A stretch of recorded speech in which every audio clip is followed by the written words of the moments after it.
You ever walk into your new apartment expecting a quiet night unpacking boxes, and instead find the guy you're supposed to be living with just casually walking around in the buff like it's the most normal thing in the world? Yeah, that happened to me. Let me back up a bit. So I just moved to a new city for a job. Nothing fancy, just a mid-level marketing gig. But it's a fresh start, you know? I was apartment hunting on a tight budget and ended up going with a roommate situation. I found this listing online. Chill guy. Neat place. Looking for a roommate. Must be clean and drama-free. Seems straightforward enough. The guy's name was Aaron.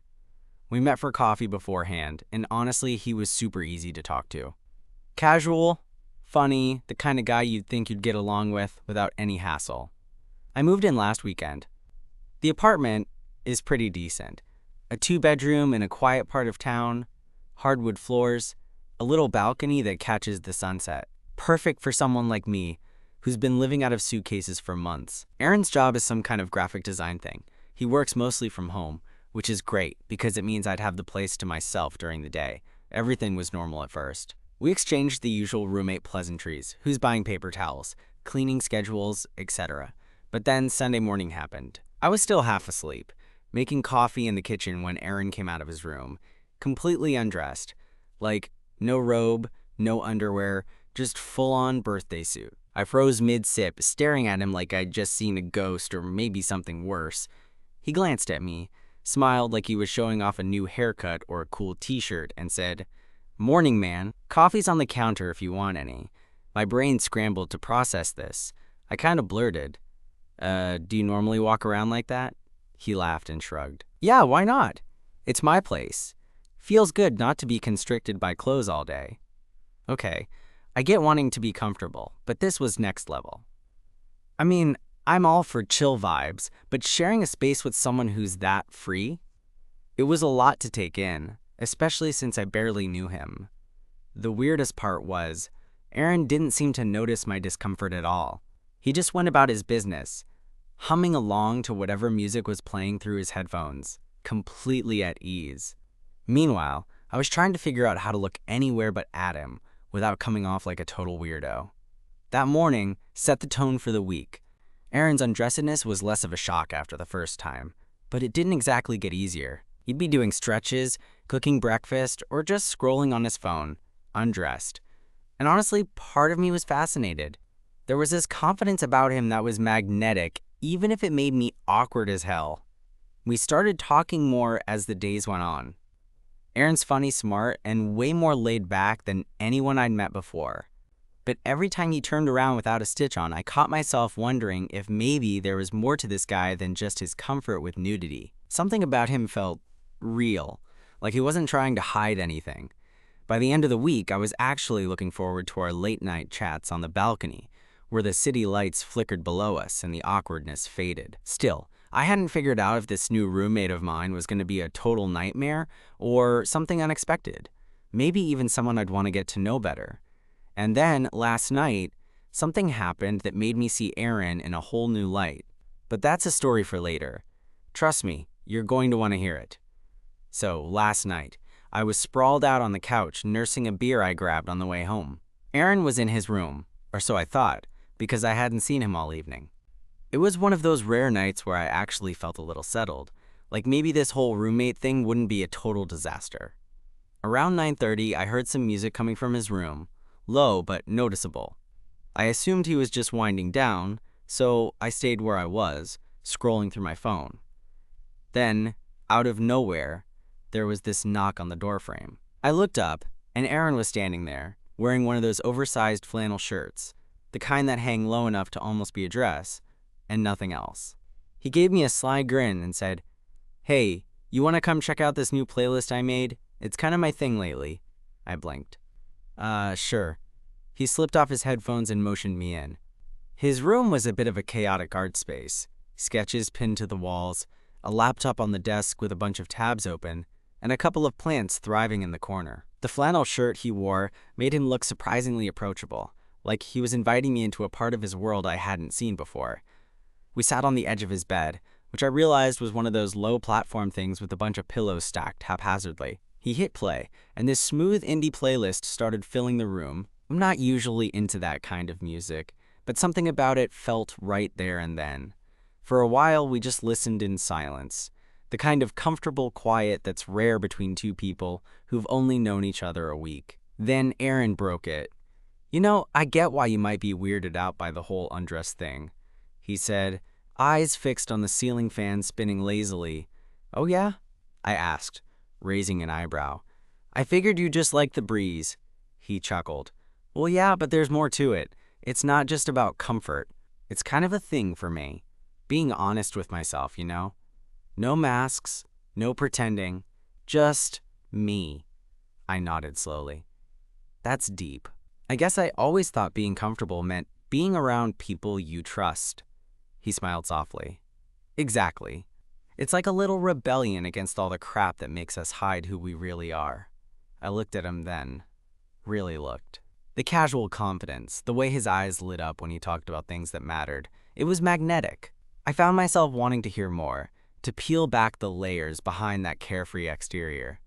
Before I knew it, I was opening up too. I told him about moving here alone, the awkwardness of starting fresh, the pressure to make everything work perfectly. He listened without interrupting, maybe because he understood that feeling of being exposed, just in a different way. At some point, the night turned into a regular conversation. You know, the kind where you talk about everything from favorite movies to the weird habits you have when you're alone. Aaron admitted he sometimes feels lonely, despite his free-spirited vibe. I confessed I'm not great at making friends, especially in a new city. It got late. Too late for a casual chat between roommates.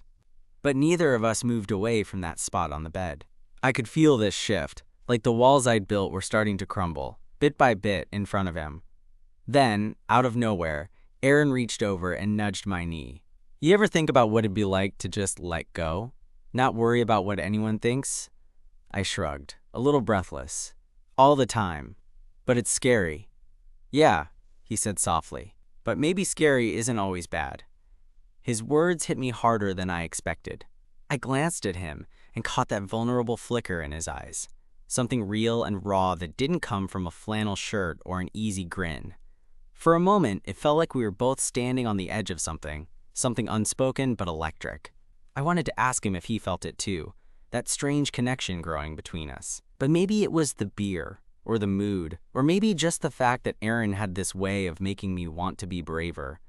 Instead, I just smiled. "Maybe one day, man." He leaned back, stretching his arms over his head. "Yeah, one day."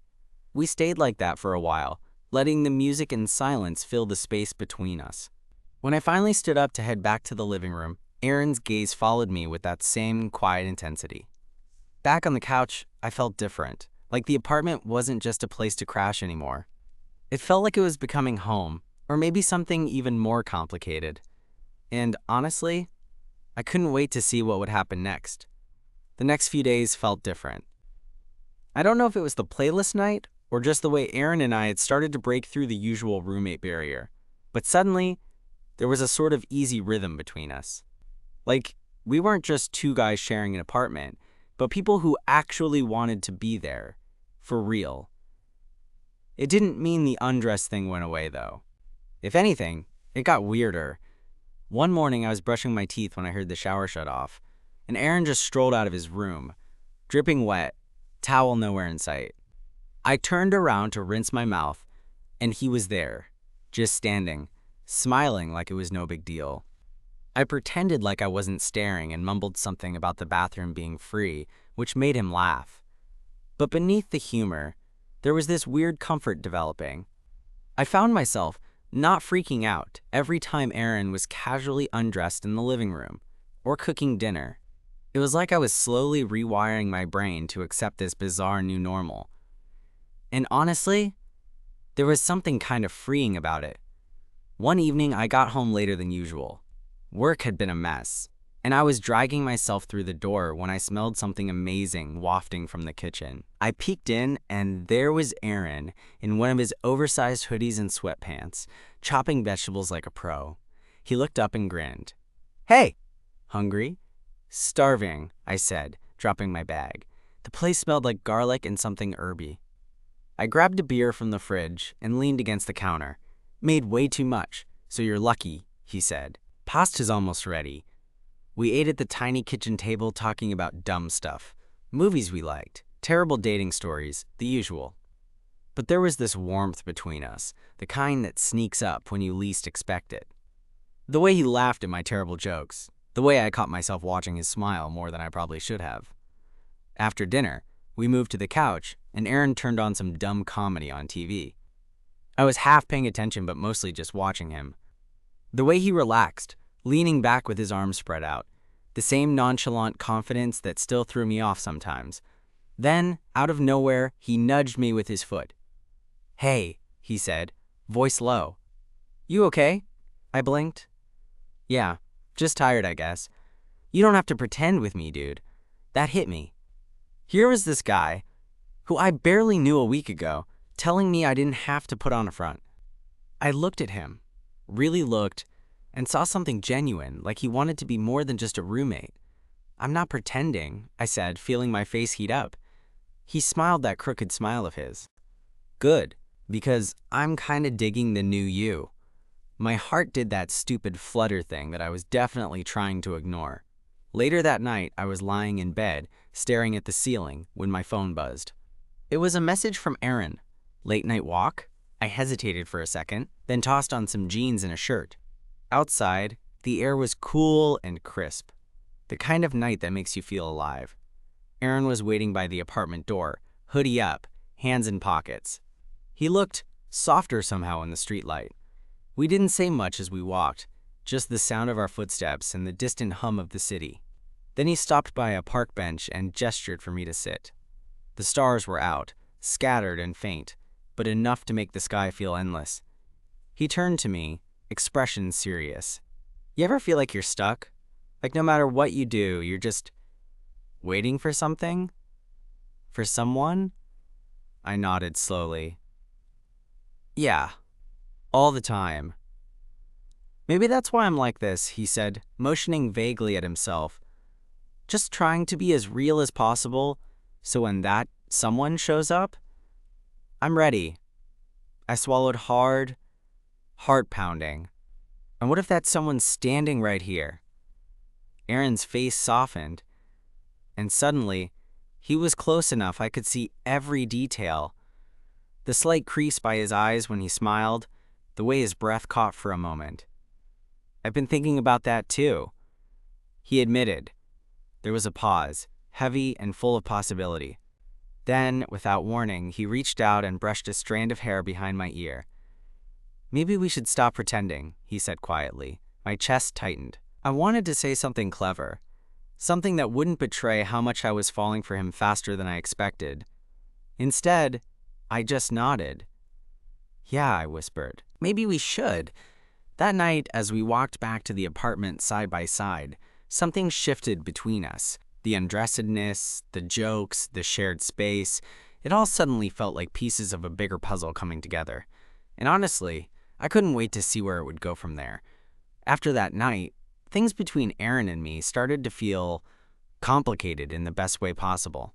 It was like we'd crossed this invisible line, but instead of being awkward or weird, it was surprisingly natural.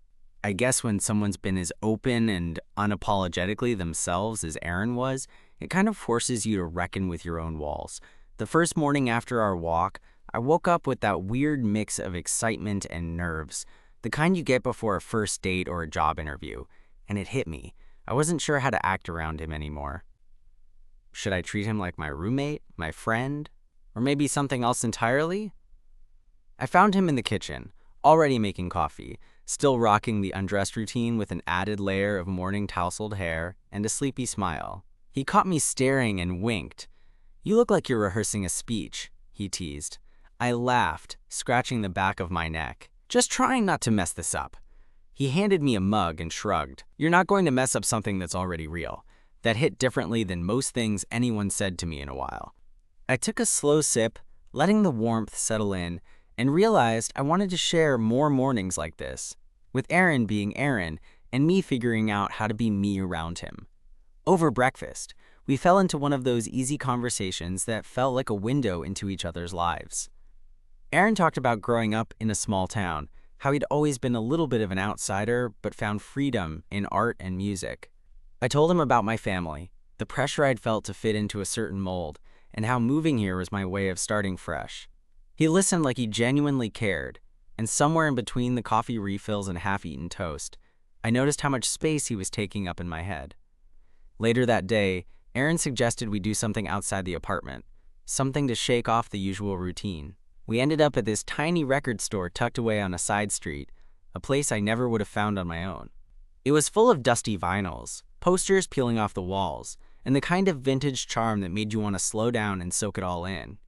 Aaron's eyes lit up as he dug through crates, pulling out albums and telling me stories about the bands. His enthusiasm was infectious, and before long, I was smiling more than I had in weeks.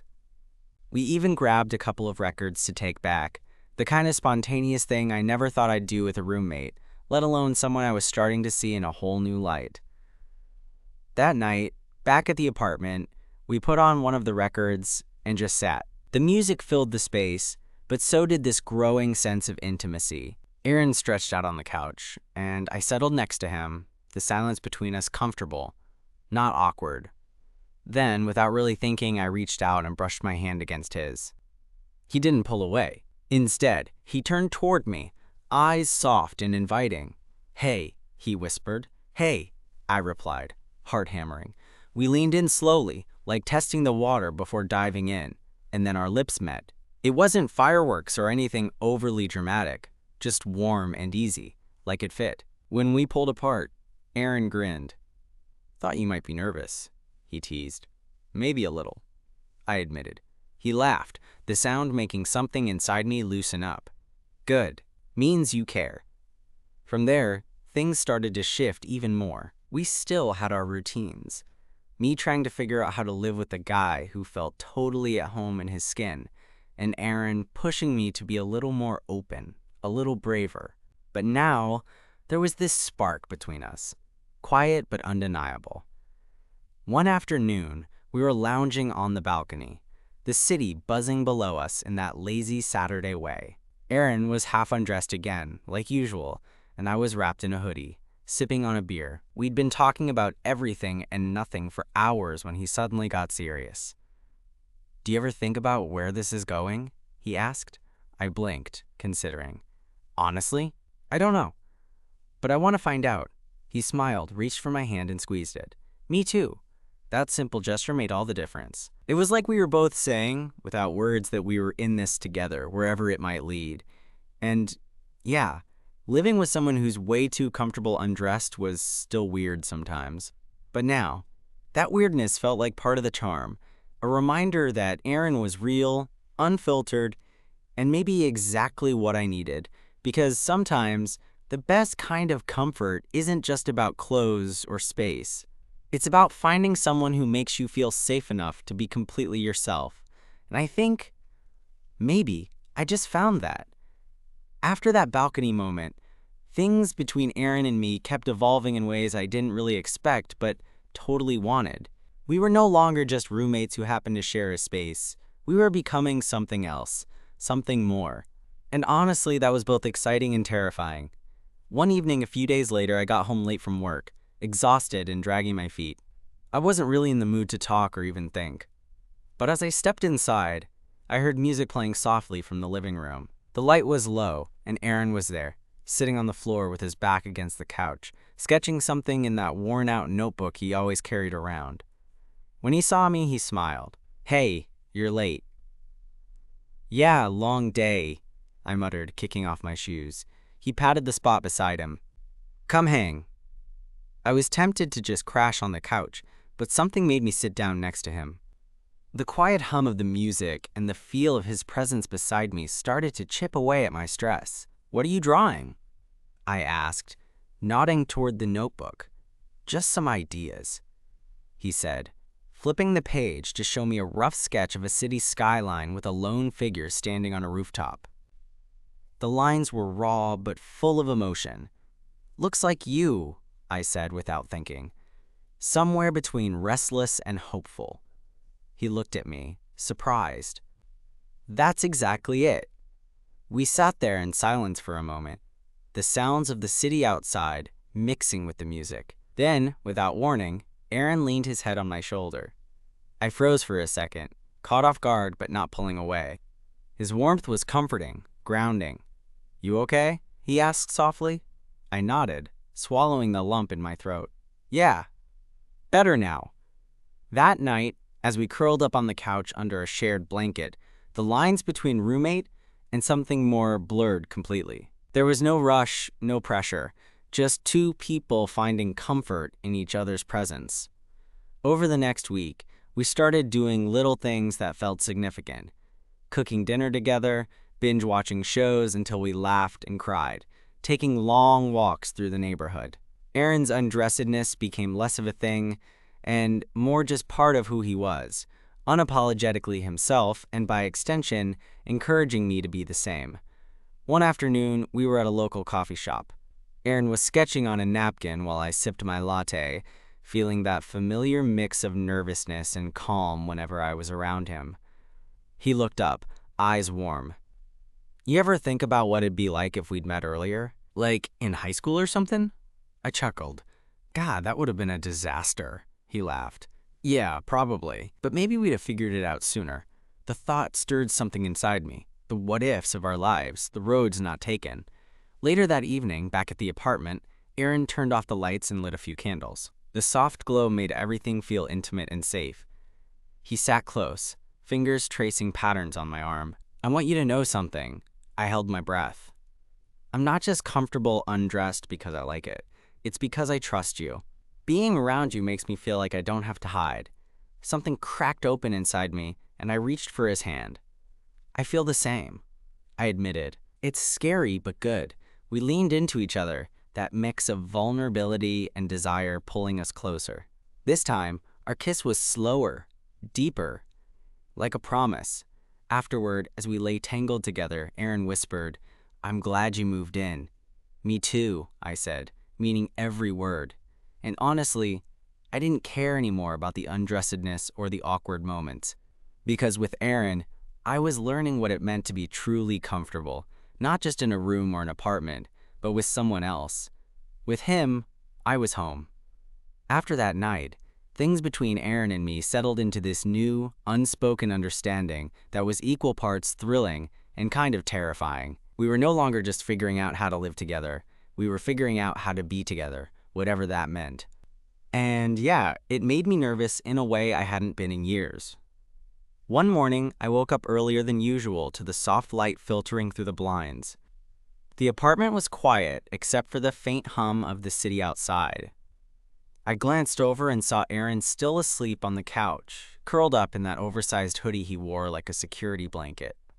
For a second, I just watched him, how his eyelashes rested against his cheeks, the way his lips twitched like he was dreaming about something good. Normally, that kind of thing might have made me uncomfortable. But now, it felt like a glimpse into a side of him I was lucky to see. I wanted to be that person who could make him feel that safe. I got up quietly and made myself some coffee, trying not to wake him. When he finally stirred, he rubbed his eyes and gave me that lazy smile that made my heart skip. "Morning," he mumbled. "Morning," I said, sitting down next to him. We didn't say much at first, just shared the silence that came from being comfortable without words. Then Aaron stretched and looked at me with those clear, honest eyes. "You're different now," he said. I raised an eyebrow. "How so?" "More open. Less guarded." "It's good." I smiled, feeling a warmth spread through me. "Only because you made it safe," he shrugged, still smiling. "I'm good at that." The days that followed were a mix of little moments and bigger conversations.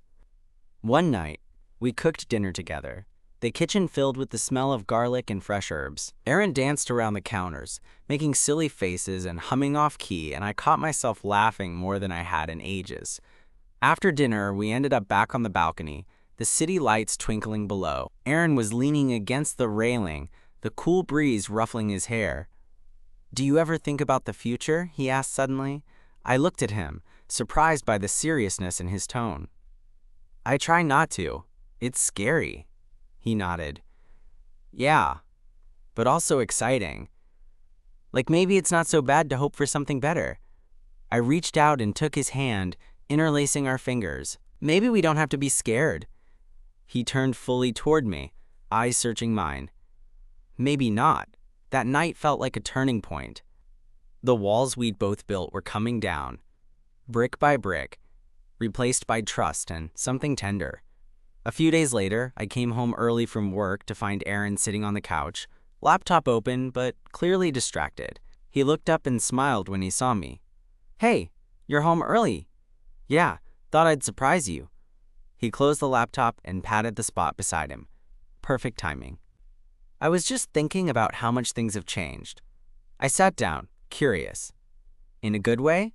"Very good," he said, his smile softening. "I'm glad we took a chance on this." On each other. I felt my throat tighten. Me too.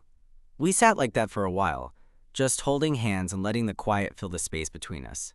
Over the next few weeks, our relationship deepened in ways that surprised me. We navigated the awkwardness of merging lives, sharing closets, figuring out which nights were for friends and which were for us, learning how to argue without breaking the fragile trust. One night, after a long day, Aaron surprised me by setting up a small picnic on the balcony. Fairy lights twinkled overhead, and a blanket was spread out with snacks and a bottle of wine. "I wanted to do something special," he said, cheeks flushed. I was touched, and for a moment, the worries and uncertainties melted away. We ate, talked, and laughed until the city faded into quiet. As I looked at him, the guy who once made me uncomfortable by just being himself, I realized how much I'd grown to love not just him, but this messy, beautiful thing we were building together. That night, as we lay side by side, Aaron whispered, "Thanks for taking the leap with me." I smiled, pulling him closer. "Thank you for being brave enough to be you." And in that moment, I knew that no matter what came next, we'd face it together. Undressed fears, messy hearts, and all. The morning light filtered softly through the curtains, casting a warm glow over the apartment. I woke up to the familiar sound of Aaron humming quietly in the kitchen, his signature way of greeting the day. For a moment, I just watched him from the bed, feeling an overwhelming sense of calm and, honestly, gratitude. A few weeks ago, this place was just a roof over my head, a temporary stop on a messy path. Now it felt like home, not because of the furniture or the decor, but because of him, the guy who'd once made me uncomfortable just by being himself, now the person I wanted to share everything with. Aaron turned, caught me staring, and smiled that easy, genuine smile that had a way of making my chest tighten. "Morning," he said, pushing a mug of coffee my way. "Morning," I replied, sitting up and wrapping my hands around the warm cup. We settled into a comfortable silence, not needing to fill the space with words. After everything, the awkwardness, the late-night talks, the moments where I thought maybe I was in over my head, it felt like we'd found something honest and quiet between us. Eventually, I broke the silence. "You know, when I first moved in, I never thought I'd be okay with the whole walking around undressed thing." Aaron laughed, that soft chuckle that made me smile back without hesitation. "Yeah, I remember. You looked like you'd seen a ghost." I shrugged. "Turns out, it was more than just the nudity. You taught me how to be comfortable in my own skin. And that's kind of a big deal." He reached over and squeezed my hand. "You taught me that it's okay to let someone in, to be vulnerable." I guess we both grew a little. I nodded, feeling the weight of that truth. Relationships aren't perfect or simple, but when they're real, they're worth the messy parts. Aaron stood, stretching, and pulled me up with him. We moved toward the small balcony, the city waking up around us. Side by side, wrapped in a shared hoodie, we watched as the sun began to rise. There was no grand declaration, no dramatic moment, just two people who had found a kind of peace in each other's presence. And honestly, that was enough. Because sometimes, the best kind of love is the kind that grows quietly, naturally, and makes even the most awkward beginnings feel like the start of something truly meaningful. As the day began, I realized I wasn't just living with Aaron anymore. I was building a life, with all its imperfections, laughter, and yes, even the occasional undressed morning.